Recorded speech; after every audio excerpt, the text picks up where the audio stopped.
Hello medicos. आज हम बात करने वाले हैं नीट यूजी 2022 काउंसलिंग में होने वाले सारे राउंड्स के बारे में, जिसमें हम राउंड वन से लेकर आगे के सारे राउंड और उनके नियम के बारे में स्टेप बाय स्टेप समझेंगे। तो आज की वीडियो बहुत काम की होने वाली है, एक भी पॉइंट को मिस मत करना, पूरी वीडियो को एंड तक जरूर देखना। फर्स्टली हम लोग जानेंगे कि ऑल इंडिया कोटा में टोटल राउंड कितने होते हैं। तो टोटल राउंड अपने रहेंगे चार चार राउंड रहेंगे, जिसमें फर्स्ट राउंड, सेकेंड राउंड और थर्ड राउंड को हम लोग बोलेंगे मॉपअप राउंड और फोर्थ राउंड रहेगा जिसको हम लोग बोलेंगे stray vacancy round, stray vacancy. Okay, तो चार राउंड रहेंगे, चार राउंड में पूरी काउंसलिंग होने वाली है अपनी ऑल इंडिया काउंसलिंग। चलिए फिर अब हम लोग एक एक राउंड को step by step individually discuss करते हैं। तो हम लोग बात करते हैं राउंड वन के बारे में। आपने राउंड वन में पार्ट लिया और आपको दो ऑप्शन मिल जाएंगे, या तो आपको सीट अलॉट हो जाती है या आपको सीट अलॉट नहीं होती है। अगर आपको सीट अलॉट नहीं होती है तो आपके पास दो ऑप्शन होते हैं, या आपके स्टेट काउंसलिंग के फर्स्ट राउंड में पार्टिसिपेट ले सकते हैं, या आप ऑल इंडिया कोटा के सेकेंड राउंड में पार्टिसिपेट ले सकते हैं। ओके, बट इन केस अगर आपको सीट मिल चुकी है, अलॉट हो चुकी है, ठीक है, तो इसके बाद आपके पास तीन ऑप्शन रहते हैं। फर्स्टली, अगर आपको सीट पसंद आ गई है, वो कॉलेज पसंद आ चुकी है, आपने ज्वाइन कर लिया, तो आप चाहे तो वहाँ पे अपनी स्टडी कंटिन्यू कर सकते हैं। ओके। सेकेंडली, अगर आपको वो सीट पसंद नहीं आ रही है और आपको ज्वाइन नहीं करनी है और सोच रहे हो कि नहीं मैं तो सेकेंड राउंड में ही डायरेक्ट पार्ट लूँगा, अब मुझे वो फर्स्ट राउंड में जो सीट मिली है वो नहीं ज्वाइन करनी है, तो आप उसको ज्वाइन चाहे तो नहीं कर सकते हैं, आप फ्री एग्जिट ले सकते हैं। फ्री एग्जिट का मतलब ये है कि आपका कोई भी सिक्योरिटी अमाउंट उसमें नहीं कटने वाला और पूरी तरह से रिफंडेबल है। ओके। थर्ड ऑप्शन, आपने सीट ज्वाइन कर ली, ठीक है, लेकिन आप चाहते हैं कि नहीं मैं कुछ और कॉलेज अगर मिल जाए मेरे को सेकंड राउंड में, तो आप उसमें अपना लक यूज़ करना चाहते हैं, तो ठीक है, आप अपग्रेडेशन के लिए भी जा सकते हैं। ठीक है, तो ये आपको सेकंड राउंड में पार्ट ले सकते हैं। ठीक है,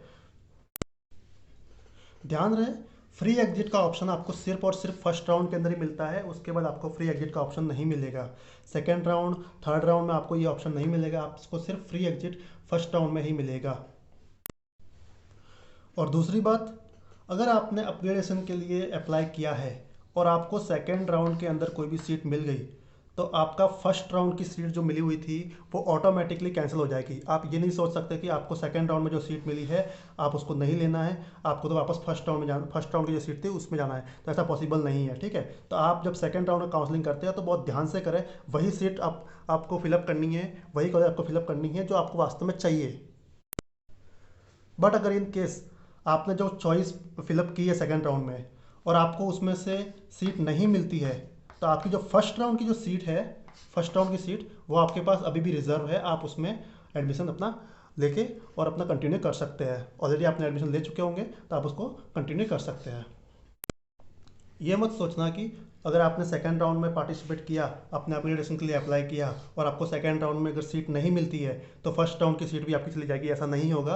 अगर आपको सेकंड राउंड में सीट नहीं मिलती है और आपने फर्स्ट राउंड के जो सीट थी उसमें आपने ऑलरेडी आपने ज्वाइन कर चुके हो और आपने अपग्रेडेशन के लिए अप्लाई किया है, तो आपकी जो फर्स्ट राउंड की जो सीट है वो आपके पास अभी भी रिजर्व पड़ी है, आप उसमें अपनी स्टडी कंटिन्यू कर सकते हैं। अगर आपको सेकेंड राउंड में सीट मिल जाती है तो आपकी फर्स्ट राउंड की सीट ऑटोमेटिकली कैंसिल हो जाएगी। चलिए अब हम लोग बात करते हैं सेकेंड राउंड के बारे में।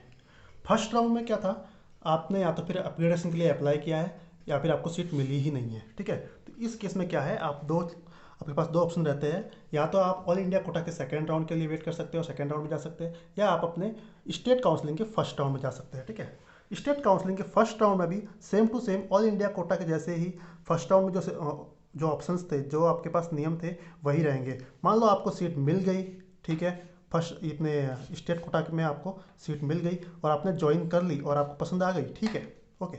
बट अगर आपने फ्री एग्जिट लेते हो, वहाँ पे भी फ्री एग्जिट का ऑप्शन है, अगर आप सीट ज्वाइन नहीं करते हो तो स्टेट काउंसलिंग के फर्स्ट राउंड में भी आपके पास फ्री एग्जिट का ऑप्शन होता है, तो आप यहाँ पे भी फ्री एग्जिट ले सकते हैं। ठीक है, तीसरा ऑप्शन है, यहाँ पे आप ज्वाइन करके अपग्रेडेशन भी अप्लाई कर सकते हैं। ठीक है, अदरवाइज आपको अगर सीट नहीं मिलती है, स्टेट काउंसलिंग के फर्स्ट राउंड में भी सीट नहीं मिलती है, तो आप ऑल इंडिया कोटा के सेकंड राउंड में पार्ट ले लेना, आप ले सकते हैं, और ये चाहे तो आप स्टेट कोटा के सेकंड राउंड में भी पार्ट ले सकते हैं। ओके। दूसरी तरफ अगर आप स्टेट कोटा में भी नहीं मिलती है तो आप सेकंड राउंड इसमें आ सकते हैं ऑल इंडिया कोटा में। ठीक है, या फिर आपने एप्लीकेशन करवाया है, यहाँ से एप्लीकेशन करवाया तो भी आप इसमें आ सकते हैं ऑल इंडिया कोटा के सेकंड राउंड में। ओके, ऑल इंडिया कोटा के सेकंड राउंड में मान लो आपको सीट मिल जाती है, मान लो आपको सीट मिल गई, ठीक है, तो आप या तो उसको ज्वाइन करते हैं या नहीं ज्वाइन करते हैं। अगर आपने ज्वाइन कर ली, ठीक है, तो आप अगली किसी भी टाइप की काउंसलिंग में अप्लाई नहीं कर सकते हैं। आपकी जो सिक्योरिटी फीस है वो तो रिफंडेबल है, आपने ज्वाइन कर ली है, ठीक है, लेकिन आप किसी भी टाइप की आगे की काउंसलिंग में अप्लाई नहीं कर सकते हैं, चाहे वो स्टेट काउंसलिंग की कोई भी काउंसलिंग हो या फिर वो ऑल इंडिया कोटा के मॉपअप राउंड हो, आप अप्लाई नहीं कर सकते क्योंकि आपने एक सीट ज्वाइन कर ली है सेकंड राउंड के अंदर, ठीक है। फर्स्ट राउंड में था फ्री एग्जिट का ऑप्शन, सेकंड राउंड में नहीं है। लेकिन अगर आपको सीट मिली है लेकिन आपने ज्वाइन नहीं करी है, ठीक है, आपने ज्वाइन नहीं करी है, तो फिर आपकी जो सिक्योरिटी अमाउंट थी जो आपने फर्स्ट राउंड में भरी थी या फिर सेकेंड राउंड के अंदर भी आप, हाँ एक बात और, मान लो आपने ऑल इंडिया कोटा के फर्स्ट राउंड में अप्लाई नहीं किया था, ठीक है, कई स्टूडेंट चुक जाते हैं, ठीक है, तो नहीं किया था, तो क्या स्टूडेंट के माइंड में ये सवाल रहता है कि क्या हम लोग डायरेक्ट सेकंड राउंड में पार्ट ले सकते हैं? हाँ बिल्कुल, आप डायरेक्टली सेकंड राउंड में पार्ट ले सकते हैं, ठीक है, और आप सेकंड राउंड में पार्ट लेके आपको फ्रेश रजिस्ट्रेशन करना पड़ेगा, जो कि आपने फर्स्ट राउंड में नहीं किया था। लेकिन जिसने फर्स्ट राउंड में ऑलरेडी रजिस्ट्रेशन कर चुके हैं उनको करने की जरूरत नहीं है, ठीक है, और वो ज्वाइन कर चुके हैं। लेकिन अगर आपने ज्वाइन नहीं किया है, अगर आपको अलॉट हो चुकी है सीट और ज्वाइन नहीं किया है, ठीक है, तो आपकी सिक्योरिटी अमाउंट जो थी फर्स्ट राउंड में, ठीक है, जो आपने पे किया था वो आपकी अब रिफंडेबल नहीं है, या फिर आपने फ्रेश रजिस्ट्रेशन कर रखा है आपने सेकंड राउंड में, तब आपने सिक्योरिटी फीस पे आपने पे की है, ठीक है, तो वो भी आपको रिफंडेबल नहीं है क्योंकि आपने अलॉट करने के बाद भी, आपको सीट अलॉट होने के बाद भी आपको ज्वाइन नहीं किया है आपने ज्वाइन, ठीक है। तो आपको अगले राउंड में आप जा सकते हैं, ठीक है, आपने नॉट ज्वाइन नहीं किया है, आपकी सिक्योरिटी अमाउंट भले कट गई है, ठीक है, लेकिन आप फर्दर जो राउंड है उसके अंदर अप्लाई कर सकते हैं, ठीक है। अगर आपने ज्वाइन नहीं किया है तो आप अपने स्टेट कोटा की सेकेंड राउंड में भी पार्ट ले सकते हैं और ऑल इंडिया कोटा के मॉपअप राउंड में भी पार्ट ले सकते हैं अगर आपने ज्वाइन नहीं किया है, ठीक है। अगर आपको सीट मिली ही नहीं है, सेकेंड राउंड में आपको सीट अलॉट ही नहीं हुई है, ठीक है, तो आपके पास डायरेक्टली ऑप्शन होता है कि आप मॉपअप राउंड में पार्ट ले सकते हैं या फिर आप अपने स्टेट कोटा के सेकेंड राउंड में पार्ट ले सकते हैं। वही दूसरी तरफ आपने ये समझ लिया होगा कि फर्स्ट राउंड में आपके पास, इसमें भी स्टेट कोटा के अंदर भी आपके पास फ्री एग्जिट का ऑप्शन होता है। ओके, अब तक हम लोगों ने देखा है कि ऑल इंडिया की फर्स्ट राउंड हो गया, उसके बाद स्टेट का फर्स्ट राउंड हो गया, ओके, फिर ऑल इंडिया का सेकंड राउंड हो गया। सेकंड राउंड मान लो आप लोगों को सीट मिली थी और आपने ज्वाइन नहीं करी है, तो आपका जो सिक्योरिटी अमाउंट था वो अब रिफंडेबल नहीं है। तो आपको अगर नेक्स्ट राउंड में पार्ट लेना है, मॉपअप राउंड में पार्ट लेना है ऑल इंडिया का, तो आपको वापस से फ्रेश रजिस्ट्रेशन करना पड़ेगा, ओके। लेकिन अगर आपको सेकेंड राउंड में अलॉट ही नहीं हुए है तो आपको मॉपअप राउंड के लिए फ्रेश रजिस्ट्रेशन की जरूरत नहीं है, आप ऑलरेडी आपका जो सिक्योरिटी अमाउंट है वो अभी तक सिक्योर है, ओके। तो अब हम लोग जब सेकेंड राउंड में नहीं मिला है तो या तो हम लोग जाते हैं स्टेट काउंसलिंग की सेकेंड राउंड में, ओके, स्टेट काउंसलिंग की सेकेंड राउंड में, या फिर हम लोग जाते हैं मॉपअप राउंड में ऑल इंडिया कोटा के नेक्स्ट हम लोग वेट करते हैं और मॉपअप राउंड में एंट्री करते हैं, ठीक है। अब अगर आपको मॉपअप राउंड में सीट मिल जाती है, ओके, अगर आपको सीट मिल गई और आपने ज्वाइन कर ली, ठीक है, तो आप अगले किसी भी स्टेट या ऑल इंडिया कोटा की किसी भी राउंड में पार्टिसिपेट नहीं कर सकते हैं, नॉट अलाउड, ठीक है। स्टेट में भी नहीं जा सकते और ऑल इंडिया में नहीं जा सकते, ठीक है। और लेकिन आपकी जो सिक्योरिटी अमाउंट है वो रिफंडेबल क्योंकि आपने ज्वाइन कर ली है, ओके।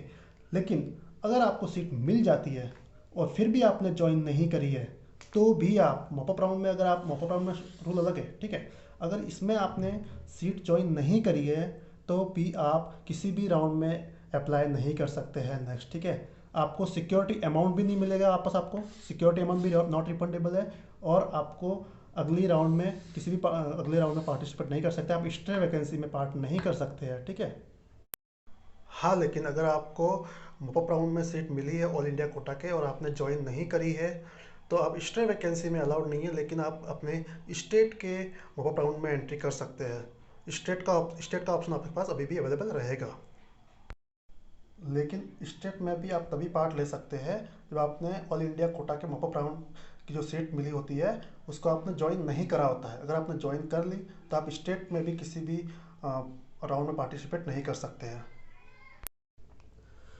तो मॉपअप का खास ध्यान रखना, आप ये मत सोचना कि चलो आपने मॉपअप में आपको सीट मिल गई और आपने ज्वाइन नहीं किया और आप ये सोचोगे कि मैं एक्स्ट्रा वैकेंसी में वापस पार्ट ले लूँगा, ऐसा नहीं हो सकता है। अगर आपको मॉपअप में सीट नहीं मिली है तो आपको ज्वाइन करनी पड़ेगी, आपने ज्वाइन नहीं करी है तो आप स्ट्रे वैकेंसी में पार्टिसिपेट नहीं कर सकते हैं।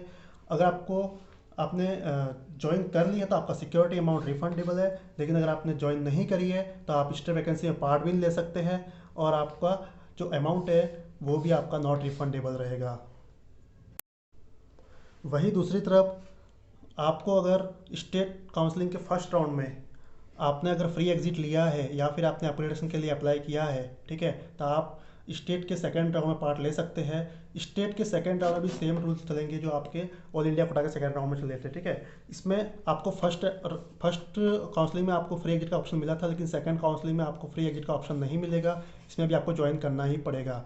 अगर आपने ज्वाइन नहीं किया है तो आप स्टेट की सेकेंड राउंड थर्ड राउंड के लिए अप्लाई तो कर सकते हैं, ठीक है, लेकिन आपकी जो सिक्योरिटी अमाउंट है वो आपके थर्ड राउंड में आपको रिफंडेबल नहीं है, इसलिए आपको फ्रेश रजिस्ट्रेशन ही करना पड़ेगा। लेकिन अगर आपको नहीं मिला है सेकेंड राउंड में कोई भी सीट, आपको सेकेंड राउंड में सीट ही नहीं मिली है, तो आप आपका जो सेकेंड राउंड का जो रजिस्ट्रेशन फ़ीस है वो आप रजिस्ट्रेशन की सिक्योरिटी फ़ीस है वो आपका रिफंडेबल है और आप उसको थर्ड राउंड में यानी कि मॉपअप राउंड में आप अलाउ कर सकते हैं, ठीक है। अब हम लोग बात करते हैं ऑल इंडिया कोटा के स्ट्रे वैकेंसी राउंड, सबसे फाइनल राउंड, फोर्थ राउंड जिसको बोलते हैं हम लोग। इसमें आपको क्या करना है, आपको इसमें कुछ भी नहीं करना है। आपको मान लो मॉपअप राउंड के अंदर सीट नहीं मिली है तो आपको ऑटोमेटिकली आप स्ट्रे वैकेंसी राउंड के लिए अलाउड है। आपको कुछ भी नहीं करना है, आपको ना तो फ्रेश रजिस्ट्रेशन करना है, इसमें फ्रेश रजिस्ट्रेशन होता भी नहीं है। फ्रेश रजिस्ट्रेशन हो जाते फर्स्ट राउंड में, सेकेंड में और मॉपअप में, ठीक है। इन 3 राउंड के अंदर फ्रेश रजिस्ट्रेशन हो सकते थे। अगर आपने फर्स्ट में पार्ट नहीं लिया है तो आप सेकंड में फ्रेश रजिस्ट्रेशन लेके कर सकते थे, ठीक है। लेकिन आपने सेकंड में भी नहीं लिया है तो आप मॉपअप राउंड में फ्रेश रजिस्ट्रेशन करके आप पार्ट ले सकते थे। लेकिन अगर आपने इन तीनों में से किसी में भी पार्ट नहीं लिया है तो आप स्ट्रे वैकेंसी के लिए भी अलाउड नहीं है, क्योंकि स्ट्रे वैकेंसी में कोई फ्रेश रजिस्ट्रेशन नहीं होता है, ठीक है। इसमें आपको फर्स्ट राउंड के अंदर आपको चॉइस फिलिंग की नीड होती थी, ठीक है। सेकेंड राउंड के अंदर भी आपको इस अलग से चॉइस फिलिंग करनी होती थी, ठीक है। मॉपअप राउंड के अंदर भी आपको अलग से चॉइस फिलिंग करनी होती थी। इसमें आपको कंपलसरी है चॉइस फिलिंग करना, लेकिन आपको स्ट्रे वैकेंसी के अंदर चॉइस फिलिंग करने की जरूरत नहीं है।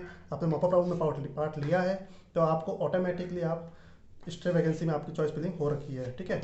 जो सीटें अगर जो बची होती है उस पर होती है स्ट्रे वैकेंसी राउंड, तो इसलिए आपको कुछ भी नहीं करना है, आपको सिर्फ बैठे रहना है और अपना वेट करना है, ठीक है। स्ट्रे वैकेंसी के लिए कुछ भी नहीं करना है, आपको बैठना है और वेट करना है, और जैसे इसका रिजल्ट आता है उस रिजल्ट में क्या आपका नंबर आता है या नहीं, बस ये देखना है। बाकी इसमें कुछ भी नहीं करना है आपको स्ट्रे वैकेंसी में।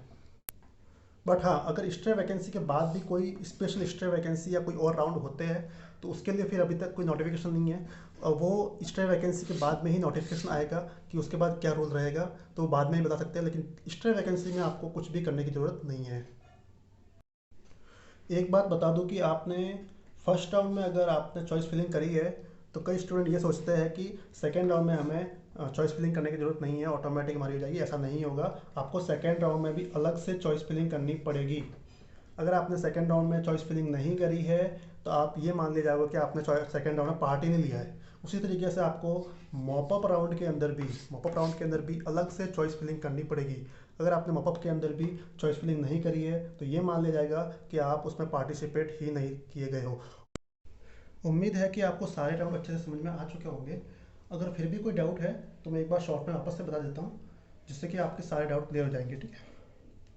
Round first all India Kota में आप पार्ट लेते हैं, उसके बाद आपके पास ऑप्शन होता है फ्री एग्जिट का। अगर आपको सीट मिलती है और आप छोड़ना चाहते हैं तो आपकी सिक्योरिटी अमाउंट पे कोई भी प्रॉब्लम नहीं आएगी, ठीक है। तो आप राउंड फर्स्ट के बाद में आप वापस से स्टेट की फर्स्ट राउंड में जा सकते हैं। इस बार क्या होगा, ऑल इंडिया कोटा और स्टेट कोटा पैरेलल नहीं होगा इस बार, ठीक है। पहले इस बार ऑल इंडिया कोटा होगा, उसके बाद स्टेट कोटा, फिर वापस से ऑल इंडिया, फिर स्टेट, ठीक है। इस तरह से रहेगा। तो राउंड 1 ऑल इंडिया कोटा के बाद आप स्टेट कोटा के फर्स्ट राउंड में पार्ट लेंगे, ठीक है। इसमें इसमें और इसमें दोनों में ही फ्री एग्जिट का ऑप्शन है। ऑल इंडिया कोटा के फर्स्ट राउंड में भी फ्री एग्जिट का ऑप्शन है, उसी तरीके से स्टेट कोटा के फर्स्ट राउंड में भी फ्री एग्जिट का ऑप्शन है, ठीक है। लेकिन उसके बाद किसी भी राउंड में फ्री एग्जिट का ऑप्शन नहीं रहेगा, ठीक है। तो राउंड फर्स्ट के बाद आप स्टेट कोटा के फर्स्ट राउंड में पार्टिसिपेट कर सकते हैं, या आप राउंड सेकंड में पार्ट कर सकते हैं ऑल इंडिया कोटा के, ठीक है। आप उन्होंने पार्ट कर सकते हैं, ठीक है।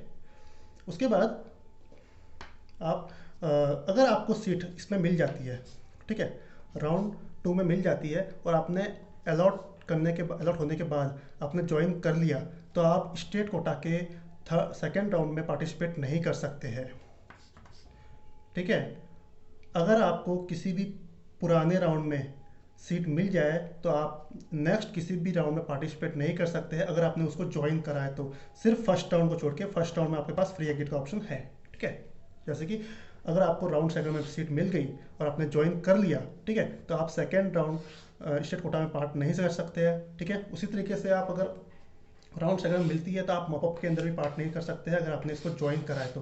अगर आपने इसको ज्वाइन नहीं करा है तो आप मॉपअप में पार्ट कर सकते हैं या फिर आप सेकंड स्टेट के सेकंड में पार्ट कर सकते हैं, ठीक है। उसी तरीके से आपने मॉपअप में राउंड में पार्ट लिया है, ठीक है, और आपको इसमें सीट मिल जाती है, ठीक है, तो आप अगर आपको सीट मिल जाती है, ठीक है, और आप उसमें ज्वाइन करें कि नहीं करें, ठीक है, आप स्ट्रे वैकेंसी में आप पार्ट नहीं ले सकते क्योंकि आपको ऑलरेडी सीट मिल चुकी है। अगर आप नहीं मिली है तो आप इस स्ट्रे वैकेंसी में पार्ट ले सकते हैं, लेकिन अगर आपने ज्वाइन कर लिया है, ठीक है, तो आप स्टेट के मॉपअप में भी पार्ट नहीं ले सकते हैं, ठीक है। तो इस तरह से है कि आप अगर ये सोचते हैं कि नहीं मेरे को ऑल इंडिया कोटा में मिल गई है तो अब मैं स्टेट में भी ट्राई करता हूँ, ऐसा नहीं होगा, ठीक है। आपने अगर ज्वाइन किया है तो आप स्टेट में भी ट्राई नहीं कर सकते। अगर आपको स्टेट में मिला है तो आप ऑल इंडिया कोटा में ट्राई नहीं कर सकते हैं, ठीक है। सिर्फ फर्स्ट राउंड को छोड़ के, अगर फर्स्ट राउंड में आपके पास फ्री एग्जिट का ऑप्शन है। क्योंकि मान लो आपको round second all India Kota में सीट मिल चुकी है और आपने ज्वाइन कर ली है, ठीक है, तो ये जानकारी स्टेट कोटा में भी जाएगी, स्टेट वालों के पास चली जाएगी और उसके बाद आप इसमें इसमें एलिजिबल नहीं होंगे क्योंकि आपने इसमें ज्वाइन कर लिया है, ठीक है। उसी तरीके से मान लो आपको सेकेंड राउंड स्टेट कोटा के सेकेंड राउंड में आपको सीट मिल चुकी है और आपने इसको ज्वाइन कर लिया है, ठीक है, तो ये जानकारी ऑल इंडिया कोटा के पास चली जाएगी, ठीक है। तो इसके बाद आप ऑल इंडिया कोटा में पार्टिसिपेट नहीं कर सकते क्योंकि आपने ये सीट ज्वाइन कर ली है, ठीक है। तो आप अगर कोई भी सीट ज्वाइन कर लेते हैं फर्स्ट राउंड के अलावा, सेकेंड राउंड मॉपअप राउंड कहीं भी आप सीट ज्वाइन कर लेते हैं तो आप किसी भी टाइप के काउंसलिंग में अलाउड नहीं है, चाहे वो स्टेट की हो चाहे वो ऑल इंडिया कोटा की हो। तो फर्स्ट राउंड के बाद में आप जब भी चॉइस फिलिंग करते हैं तो बहुत सोच समझ के करें, वही चॉइस फिलिंग करें जो आप वास्तव में लेना चाहते हैं। मान लो आपने सेकेंड राउंड में आप राजस्थान से हैं और आपने सेकेंड राउंड में चॉइस फिलिंग करी और आपको वेस्ट बंगाल मिल गया, ठीक है, और वेस्ट बंगाल आपको सेकेंड राउंड में मिल गया और आपने सेकेंड राउंड में उस वेस्ट बंगाल में सीट को ज्वाइन कर लिया, तो आप ऑल इंडिया कोटा के राजस्थान कोटे के सेकेंड राउंड में पार्टिसिपेट नहीं कर सकते हैं क्योंकि आपने ज्वाइन कर लिया है, ठीक है। और अगर वेस्ट बंगाल की सीट मिली है ऑल इंडिया में और आपने ज्वाइन नहीं करा है, ठीक है, और आपने ज्वाइन नहीं करा है तो आप ले सकते हैं, बिल्कुल सेकंड पार्ट ले सकते हैं स्टेट कोटा के, लेकिन आपकी जो सिक्योरिटी फीस थी सेकेंड राउंड की वो आपकी नहीं मिलेगी वापस, ठीक है। देखिए मैंने इस वीडियो में ज़्यादातर बातें ऑल इंडिया कोटा को ध्यान में रखते हुए बताई है क्योंकि स्टेट कोटा को मैंने थोड़ा सा कम रखा है क्योंकि स्टेट कोटा और ऑल इंडिया कोटा में रूल्स ऑलमोस्ट सेम होते हैं, सिमिलर होते हैं, ठीक है। तो उसी तरीके से फर्स्ट राउंड का उसमें भी फ्री एग्जिट है और स्टेट में भी फ्री एग्जिट है, ठीक है। उसी तरीके से सेकेंड राउंड में, थर्ड राउंड में सब कुछ ऑलमोस्ट सिमिलर रहता है, ठीक है। तो आप उसको ऑल इंडिया कोटा की तरह ही स्टेट कोटा के रूल्स समझ सकते हैं। अगर आपको ये वीडियो थोड़ी सी भी हेल्पफुल लगी है तो इस वीडियो को लाइक ज़रूर कर देना। अगर आपके माइंड में अभी भी कोई सवाल है, कोई कन्फ्यूजन है तो आप कमेंट में सवाल कर सकते हैं और अपने दोस्तों को भी शेयर कर देना ताकि उनके भी काउंसलिंग से रिलेटेड जो डाउट्स है वो क्लियर हो सके। और इस चैनल को सब्सक्राइब जरूर कर देना ताकि आगे आने वाली वीडियो को आप मिस ना कर सकें। Thank you.